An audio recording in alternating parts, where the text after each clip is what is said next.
Rising from the tranquil green expanse of the Birgitta River Valley, just a short distance from the medieval core of Tallinn, stand the hauntingly beautiful ruins of St. Birgitta Convent. More than just a collection of crumbling walls and Gothic arches open to the sky, the convent is a profound palimpsest of Estonian history, a site where the whispers of monastic devotion, the clamor of military conflict, and the quiet hum of contemporary cultural life coexist.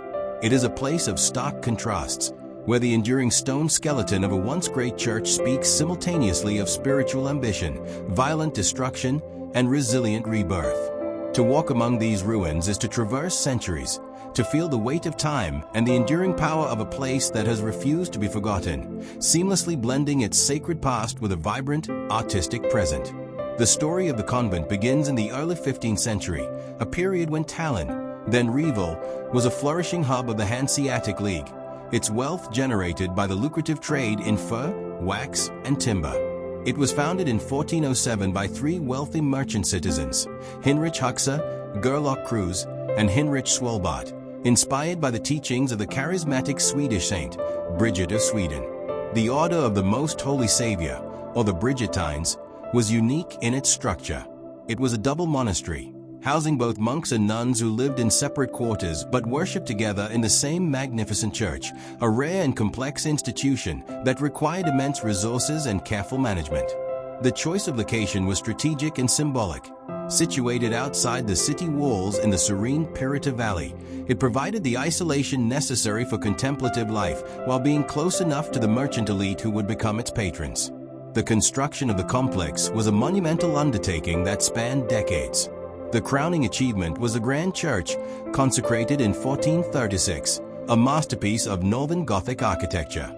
Its immense dimensions, 35 meters high, 24 meters wide, and 56 meters long, made it one of the largest church buildings in all of medieval Livonia, a bold statement of piety and prosperity. The convent was designed to be self-sufficient, with a comprehensive complex of living quarters, workshops, a hospital, a cemetery, and farm buildings, all enclosed within a protective wall, forming a small spiritual city unto itself.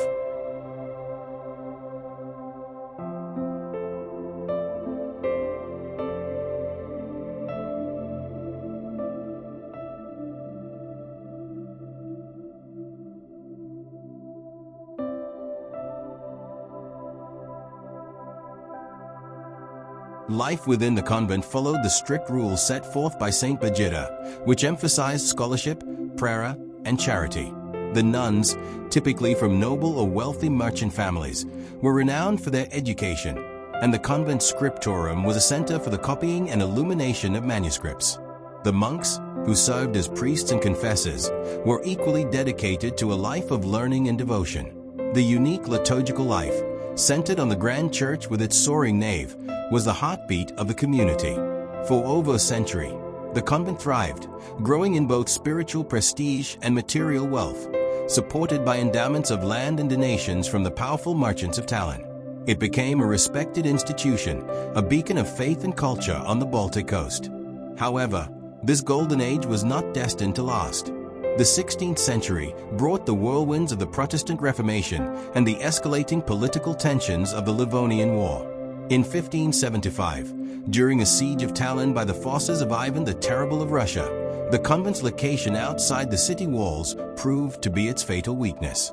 On January 2, 1577, Russian troops stormed and looted the unprotected complex.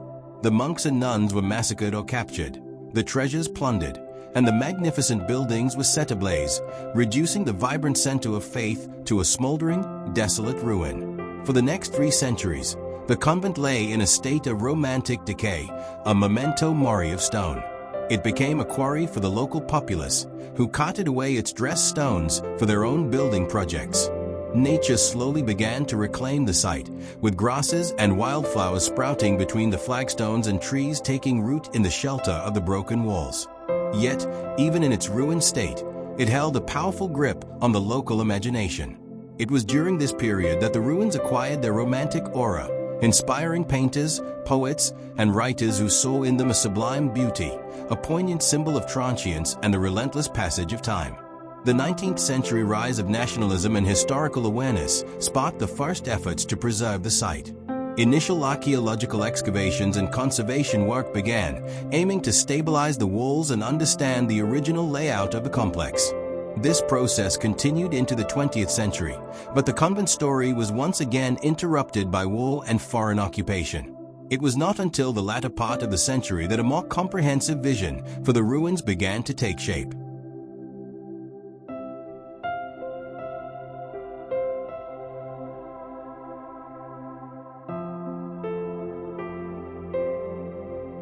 The most remarkable chapter in the convent's long history began in the late Soviet era.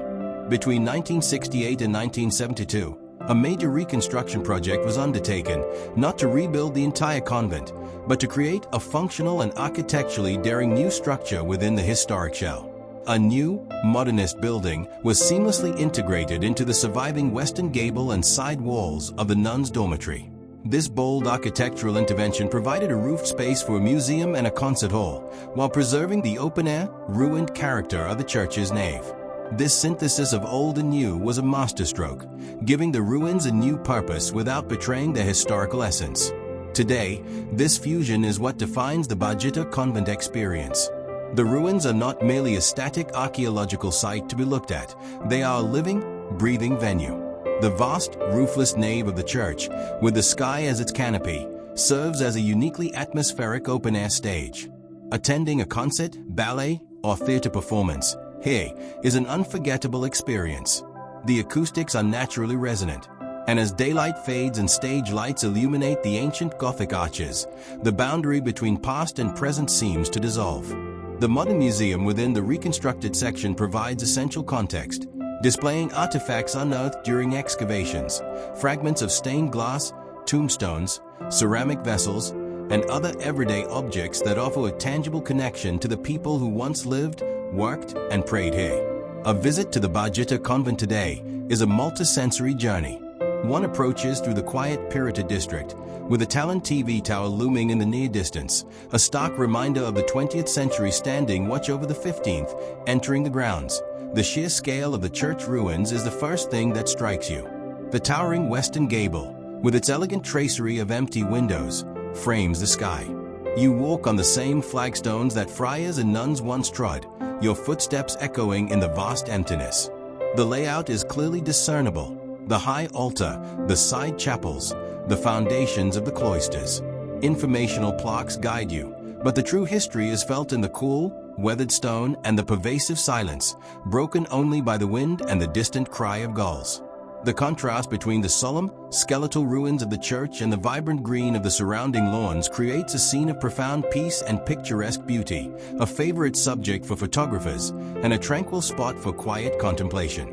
It is a place that encourages reflection on the cycles of history, on creation and destruction, faith and reason, and the enduring human desire to find meaning in beauty and memory.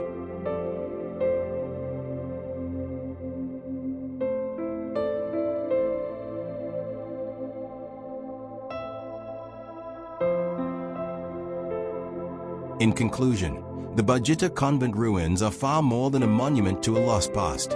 They are a dynamic cultural symbol of Estonia's resilience. They have endured fire, war, neglect, and the ideological shifts of empires, only to be reborn in a form that honors their history while embracing the present. They tell a story of medieval piety, Hanseatic wealth, violent conflict, romantic decay, and ultimately, creative reinvention. They stand as a powerful testament to the idea that ruins are not an end, but a transformation. They are a sacred space, not in a narrowly religious sense anymore, but as a sanctuary for art, history, and quiet thought. A place where the voices of Birgitta's monks and nuns, Ivan's soldiers, Soviet architects, and modern-day performers and visitors all seem to mingle in the Baltic air, creating a rich, layered narrative that continues to evolve. For any visitor to Tallinn, a trip to the Pirita convent is essential. It is here that one can truly grasp the deep, complex, and beautiful soul of Estonia.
I hope you have enjoyed our video.